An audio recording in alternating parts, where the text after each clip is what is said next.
Tokuchingamdzai zvakare vana vaMwari kuchirongwa chedu chamazuva ose Ko Nhai Pastor.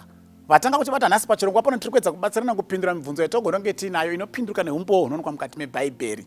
Saka sunungukai nemiwo zvakare kutumira mibvunzo yedu. Mwari anotibatsira kuti tionesane mibvunzo yatinenge tatumira.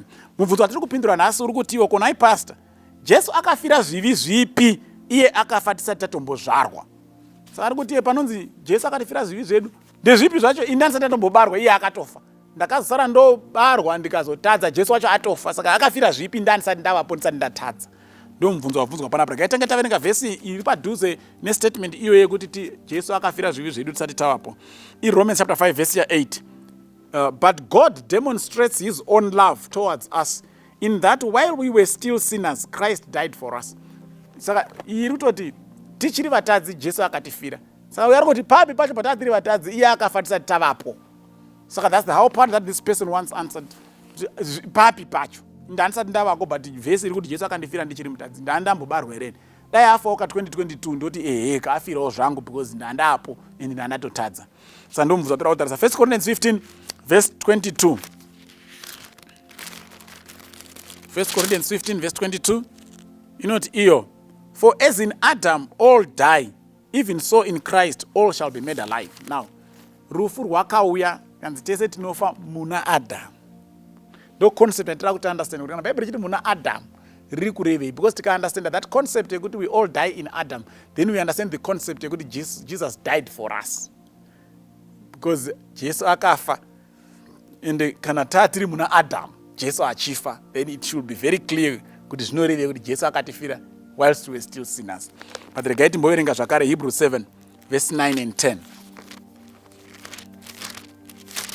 Hebrews 7 verse 9 and 10. Even Levi, who receives tithes, paid tithes through Abraham, so to speak.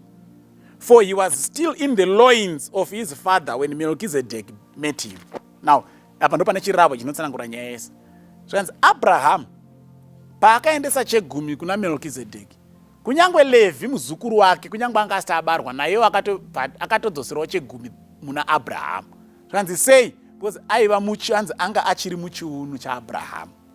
So kana Adam wariwo baba vedu tese, kureva kuti Adam paakafirwa naJesu Kristu, nesuwo takafirwa naJesu Kristu, because takanga tichiri muchiunu chaAdam. Levi akadzosera chegumi. Rini pakadzosera Abraham chegumi? Sei? Because akanga achiri muchiunu chaAbraham.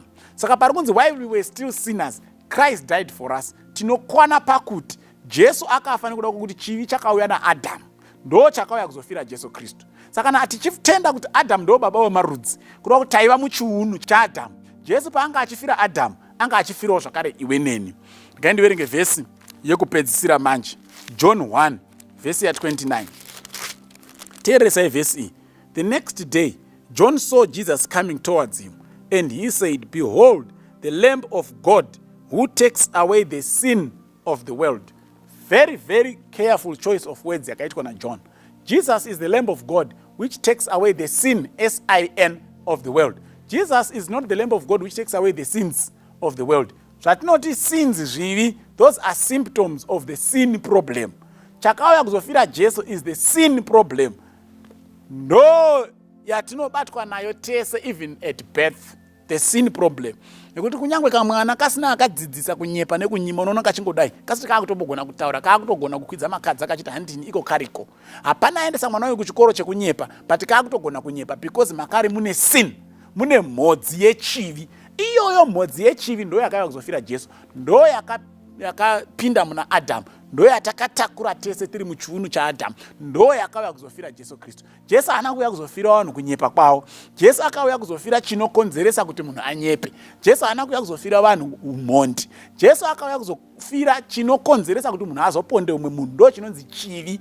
Zvimwe zvese zvatinoona izvi zvivi, those are symptoms yekuti pane problem iri mukati.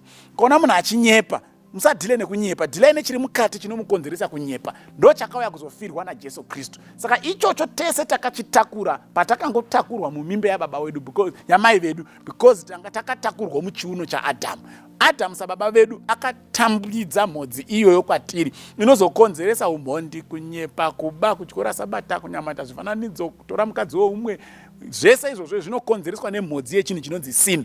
Ndosaka John ari kuti Christ is the Lamb of God which takes away the sin of the world, not the sins of the world. Jesu akangouya kuzochaya mhodzi yacho ka1, masymptoms anobva ashayiwa simba. Saka ichokwadi kuti tichiri vatadzi Jesu akatifira. Sei taiva muchiuno chaAdhamu anova akatitambidza mhodzi yechivi, ndo yakauya kuzofirwa naJesu Kristu. Ndoda kureva kuti zvajeka, Mwari atikomborera atibatsire. Amen.